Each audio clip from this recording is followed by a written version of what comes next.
어떤 여자가 10드라크마가 있는데 하나를 잃으면 등불을 켜고 집을 쓸며 찾아내기까지 부지런히 찾지 아니하겠느냐. 또 찾아낸즉 벗과 이웃을 불러 모으고 말하되 나와 함께 즐기자. 이런 드라크마를 찾아내었노라 하리라. 내가 너희에게 이르노니 이와 같이 죄인 한 사람이 회개하면 하나님의 사자들 앞에 기쁨이 되느니라. 아멘. 누가복음 15장에는 너무나 유명한 예수님의 비유의 말씀이 있습니다. 누가복음 15장에는 세 가지의 비유의 말씀이 있어요. 첫 번째는 잃은 양의 비유이고, 두 번째는 잃은 드라크마의 비유이고, 또 세 번째는 잃은 아들의 비유, 즉 탕자의 비유가 들어 있습니다. 이 비유들의 말씀은 잃어버린 영혼들을 찾고 계시는 하나님의 관심과 하나님의 사랑을 서로 보완적으로 말씀해 주는 내용들입니다.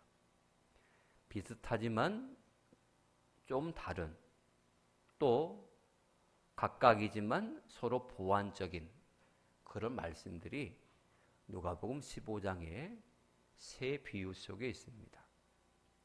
특별히 오늘 우리가 읽은 말씀은 이런 드라크마의 비유의 말씀입니다. 이 드라크마의 비유의 말씀을 제대로 이해하기 위해서는 그 당시의 사회적 배경을 알 필요가 있습니다. 이 드라크마는 일상적인 생활 속에서 사용하는 그런 동전의 의미도 크지만, 본문 속에서 등장하는 이 드라크마의 의미는 그 당시의 결혼 풍습과 밀접한 연관이 있습니다. 결혼을 앞둔 한 여자가 드라크마 10개가 있는데 그 중에 하나를 잃어버렸다고 해가지고 그것을 찾을 때까지 열심히 찾는다?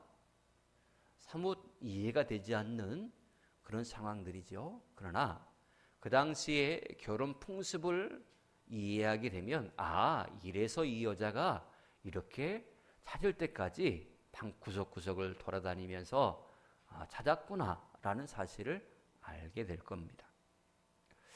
우리나라는 결혼할 때에 신부들이 여러 가지 예물들을 참 많이 준비하잖아요. 그러나 시대가 바뀌면서 지금은 이제 각각 준비하기도 하고 또 신랑이 더 많이 준비하기도 하고 그렇습니다. 그러나 유대 지역의 결혼 풍습은 사뭇 다릅니다. 신랑이 신부가 얼마만큼 가치가 있느냐, 이것을 신부의 부모에게 돈을 주면서 신부가 내게 이런 정도의 값어치가 있습니다 라고 하면서 돈을 줬어요. 지참금을 많이 주는 그런 사위도 있었고, 또 형편에 따라서 조금 주는 그런 사위도 있었어요. 그리고 이 신랑은 신부에게 결혼의 증표로서 한 가지 예물을 반드시 주었습니다. 그게 뭐냐면 드라크마 10개를 목걸이 형식으로 만들어 가지고 신부 될 사람에게 주었어요. 그러니까 10개의 드라크마는 단순하게 동전 10개다 이런 의미가 아니라 내 신랑 될 사람이 나한테 결혼의 증표로서 준 예물입니다. 예물. 그렇게 이해하시면 오늘 본문에 이 여인이 드라크마 하나를 잃어버렸다라고 하는 그런 상황이 어떤 상황인지에 대해서 사뭇 피부에 와닿는 느낌이 있을 것입니다. 이런 사랑의 증표로서 신랑이 준 10개의 드라크마, 그것은 단순하게 동전의 그런 가치, 그 의미, 그 이상의 것의 의미를 담고 있었습니다. 그래서 신랑들이 이 드라크마의 10개를 그 중에 하나라도 잃어버리면 신랑을 무시했다라고 해서 그것이 이혼 사유 중에 하나가 될 정도였답니다. 그만큼 소중하게 간직하고 있어야 될 것이 바로 이 10개의 드라크마였다라고 하는 것입니다. 그런 의미에서 볼 때에 이 여인이 10개 중에 하나의 드라크마를 잃어버렸을 때에 그때의 상실감과 좌절감이 어떠했을지 우리는 짐작할 수 있습니다. 또한 잃어버린 그 드라크마를 찾기 위해서 얼마만큼 많이 노력했을지, 더 나아가 잃어버렸던 드라크마를 찾았을 때의 그 기쁨이 얼마나 컸을지 우리는 느낄 수 있습니다. 이것을 우리가 온전히 느낄 때에 오늘 본문에서 예수님께서 우리에게 전해주고자 하시는 말씀의 의미를 제대로 알 수가 있는 것이죠.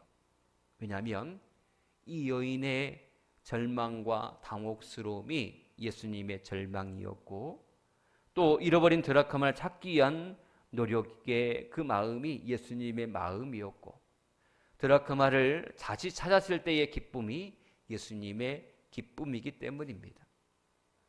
이런 면에서 보면 오늘 말씀의 핵심은 잃어버린 한 드라크마를 찾는 여인의 모습을 들 수 있지요. 이 여인은 한 드라크마를 찾을 때에 등불을 켜고 찾았습니다. 이게 오늘 본문의 말씀 속에서 얻을 수 있는 첫 번째 교훈의 말씀입니다. 드라크마를 찾을 때에 등불을 들고 찾았다. 8절에는 분명하게 말씀합니다. 어느 여자가 10 드라크마가 있는데 하나를 잃으면 등불을 켜고 집을 쓸며 찾도록 부지런히 찾지 아니하겠느냐라고 예수님은 비유로 말씀하십니다. 우리의 삶 속에서 우리는 삶을 이어가기 위해서 여러 가지 일들을 합니다. 그 일들이 직업적인 면에서의 일일 수 있고, 또 취미에 관계된 일이든지, 또 내 재능에 관계된 일이라든지, 아무튼 다양한 일들을 우리가 하면서 지냅니다. 그런데 그 일을 하기 위해서는 그 일에 합당한 물건과 도구가 필요합니다. 음악가에게는 연주를 하는 악기가 필요하고, 미술가에게는 캔버스와 붓이 필요하고, 농부에게는 농기구가 필요하고, 군인에게는 무기가 필요하겠지요. 오늘 본문의 말씀을 보면 이 여인이 잃어버린 드라크마를 찾기 위해서 어떤 도구를 사용하고 있나요? 등불이라는 도구를 사용하고 있습니다. 그냥 단순하게 열심히 찾은 게 아니라 등불이라는 도구를 들고서 곳곳마다 비추면서 찾았다라고 하는 것입니다. 우리가 잃어버린 한 영혼을 찾기 위해서도 도구라는 것이 필요합니다. 단순하게 열심히 막 돌아다니면서 찾는 그것도 물론 필요합니다만은 도구를 들고 찾아야 됩니다. 우리가 잃어버린 영혼을 찾기 위해서 때로는 우리의 지식과 우리의 경험이 도구가 되기도 합니다. 또한 우리가 가지고 있는 능력이나 재물이 도구로 사용되어질 때도 있습니다. 그러나 진정으로 우리가 잃어버린 영혼을 찾기 위해서 무엇보다 가장 필요한 도구가 있다면 하나님의 말씀이라는 도구입니다. 이 말씀이라는 도구를 들고서 곳곳마다 잃어버렸던 영혼들을 찾아내야 되는 것이죠. 왜냐하면 우리가 예수 그리스도를 믿지 않는 사람들이 가서 전할 말이 다른 말이 아니라 하나님의 말씀입니다.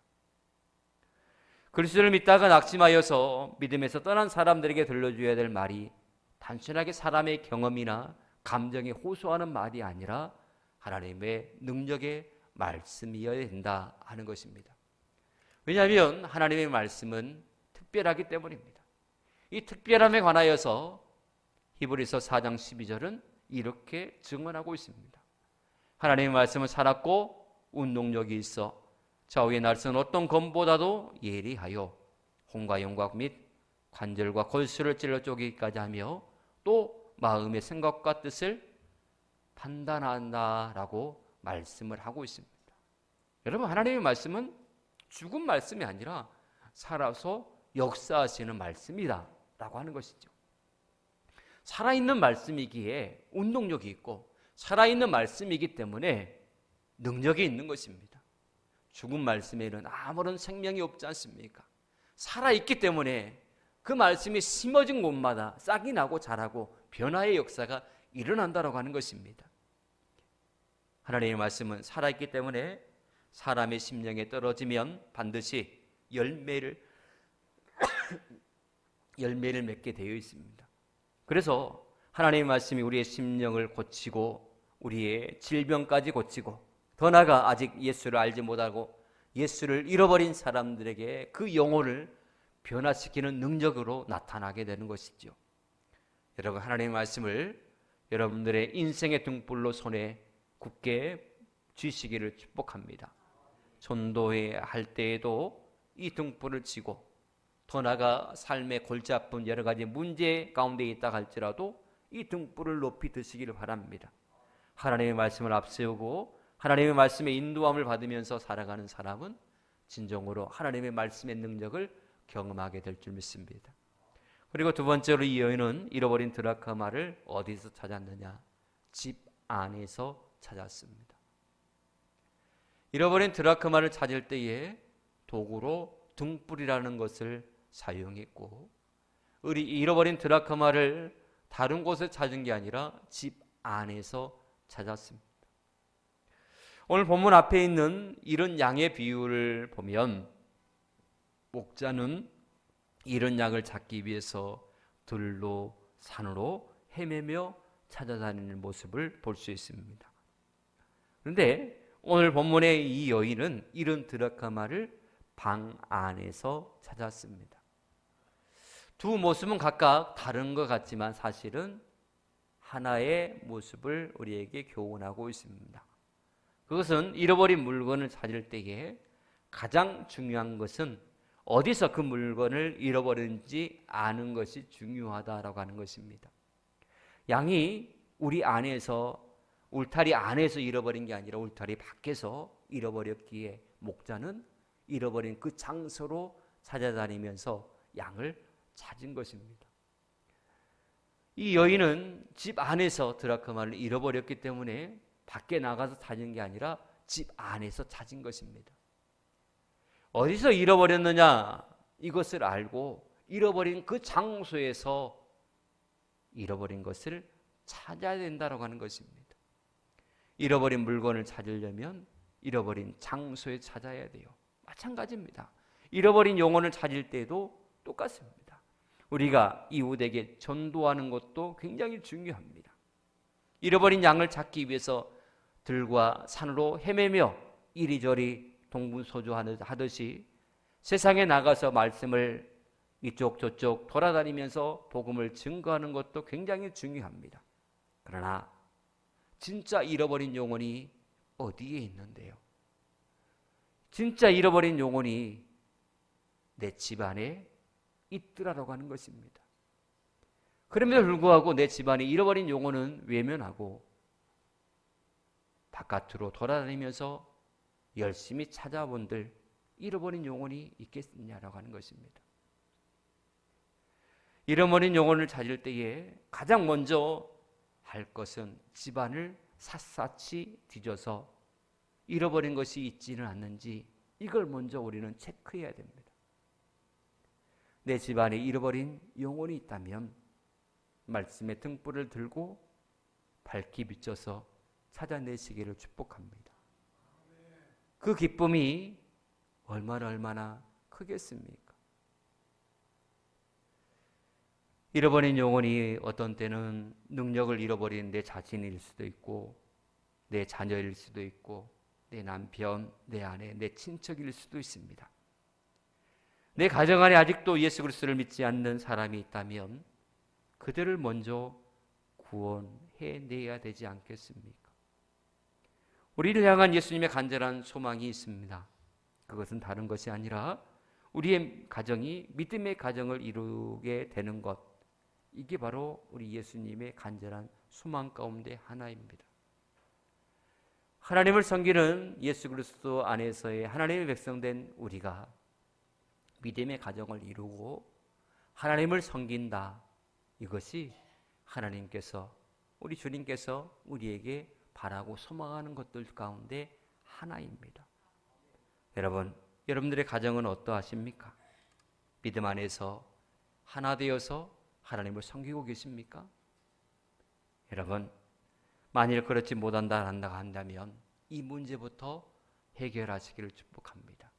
잃어버린 영혼은 먼 곳에 있는 게 아니라 가장 가까이에 있습니다. 영적인 능력을 잃어버린 내 자신이 잃어버린 영혼일 수 있고, 내 자녀가 타락하여서 세상 길로 나가며 믿음이 전혀 없는 상태 가운데 형식적인 모습으로만 교회만 들랑달랑하는 그런 모습에 잃어버린 영혼일 수도 있고, 내 배우자나 내 친척일 수도 있습니다. 무엇보다 먼저 집 안에서 잃어버린 영혼이 있지는 않는지 샅샅이 뒤져서 구원해 내는 여러분들의 귀한 삶이 되어지기를 축복합니다. 그리고 마지막으로 부지런히 찾았습니다. 이 여인은 잃어버린 한 드라크마를 찾을 때까지 부지런히 찾았습니다. 우리는 자신에게 주어진 일이 무엇이든 열심히 부지런히 최선을 다하며 살아야 됩니다. 왜냐하면 그랬을 때에 행복하고 넉넉하고 보람 있는 삶을 살 수 있기 때문입니다. 그런데 성경을 읽어보면 가끔 하나님은 참 이상하다라고 생각되어지는 말씀을 대할 때가 있습니다. 그 중에 대표적인 대목이 바로 야곱의 축복의 모습입니다.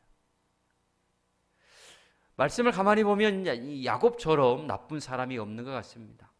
형을 속이고 눈이 어두운 아버지까지 속여서 장자의 축복을 빼앗고, 또 형의 노여움을 피해서 외삼촌 집으로 도망가서 그곳에서도 여전히 속이고 속는 그런 사기꾼의 모습을 그대로 보여주고 있거든요. 그런데 이런 인간적이고 비열하고 사기꾼 같은 이런 야곱을 하나님이 버리지 아니하시고 그를 축복하셨다라고 하는 것입니다. 인본적인 인간적으로 보면 진짜 이놈은 감옥에 가야 되고 망해야 되고 형편없는 그런 모습, 인생으로 전락해야 마땅한 것 아니겠습니까? 이렇게 곤몰실수로 사람 속이면서 이렇게 사는 사람이 성공하면 그건 하나님의 공의가 어긋나는 것 아니겠습니까? 이런 사람들은 망해야죠. 그럼에도 불구하고 야곱의 인생은 성공의 인생이었다라고 하는 것입니다. 축복받는 인생이었어요. 도대체 왜 이럴까? 왜? 여러 이유가 있어요. 여러 이유가. 가장 큰 이유는 하나님께서 아브라함에게 복을 주셨고 그 복이 그의 후손들에게 이어지는 약속을 하셨거든요. 즉 야곱이 이뻐서가 아니라 아브라함과 한 그 약속 때문에, 언약 때문에 하나님께서 야곱을 버리지 아니하시고 그를 축복하신 것, 이게 가장 큰 이유입니다. 그 위에도 여러 이유들이 있어요. 그 중에 하나가 이것입니다. 야곱은 모든 일에 최선을 다하고 부지런했어요. 그는 삶 속에서 일하는 것도 부지런했고 하나님 앞에 매달려 기도하는 것, 간구하는 것도 굉장히 열심히였습니다. 야곱이 야복 강가에서 천사와 씨름하는 그 장면을 우리는 너무나 잘 압니다. 당신이 내게 축복하시지 아니하시면 절대로 놓을 수 없습니다. 이것이 야곱에게 대표적으로 나타난 그런 붙듦, 또 갈급함, 하나님을 향한 간구, 이런 모습이었거든요. 그는 돈 모으는 데도 열심이었고, 그는 생활력도 강하였고, 그는 하나님 앞에 매달리는 것도 남과 비교되지 않을 정도로 열심이었던 인물입니다.